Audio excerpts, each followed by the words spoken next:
Breaking news. Yes, it's happening.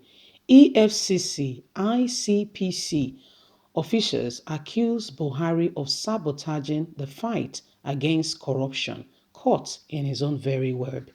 Well, that is President Muhammadu Buhari for you. The man who told EFCC, of which the US quoted in their index of corruption, where Nigeria came 158 out of 180 nations of the world. And there it was said that Buhari sabotaged the very own system. This is the US account where he warned EFCC not to go after high political figures, but they can go after, the low hanging fruits, so it will not look as if they are not working. These things are there. You're the one who think everybody is not seeing. Everybody is aware what is going on. The world is watching. Sadly, they cannot just intervene because there is jurisdiction. Nigeria is a sovereign nation. They can't just impose or say you're not doing well and I come in and I come to scold you. No, it doesn't work that way. There are laws governing all of this. Let's get all the details. Please don't forget to give us a thumbs up, like or share, subscribe. Thank you.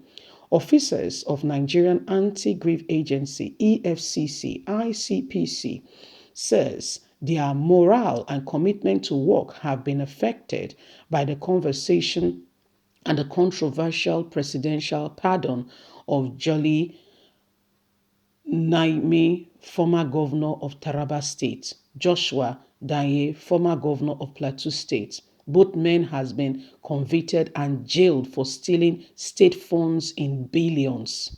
The officers of the two institutions in an interview lamented the pardon and accused President Muhammadu Buhari of sabotaging the anti-corruption fight.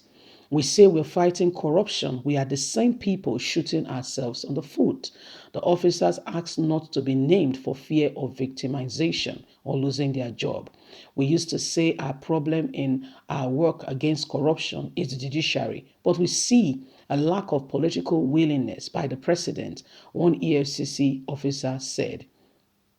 Meseri Nami and Danye were pardoned by President Muhammadu Buhari despite still serving their jail term.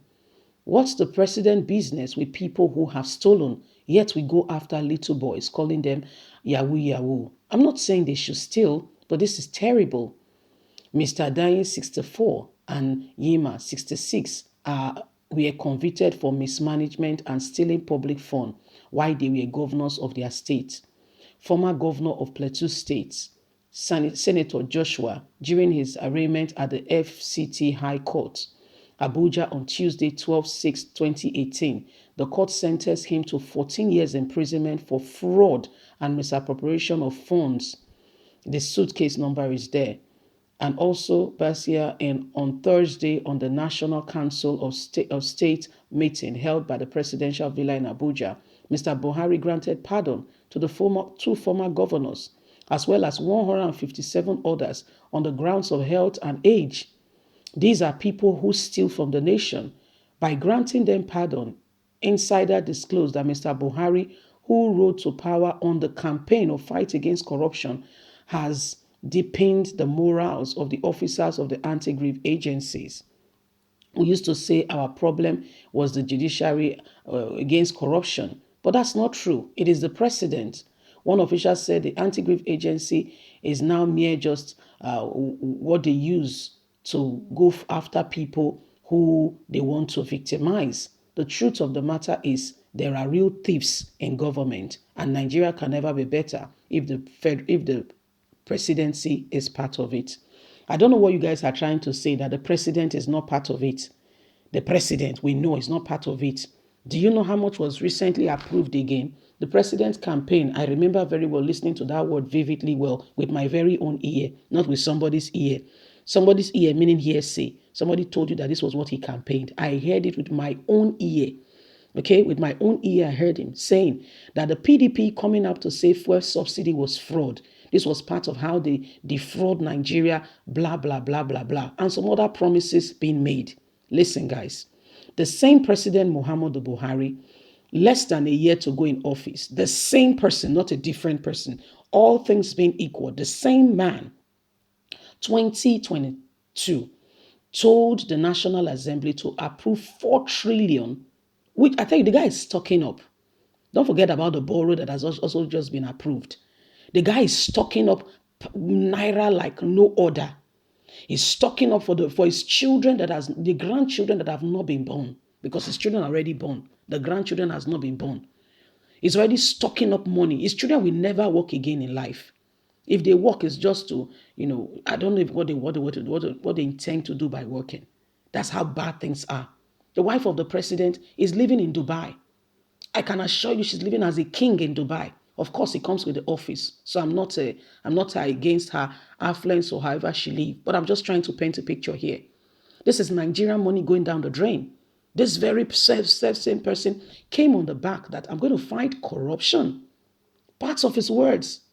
In fact, the campaign, fraud that got us all was that they eliminated all the failures of APC, put them to us plain black and blue.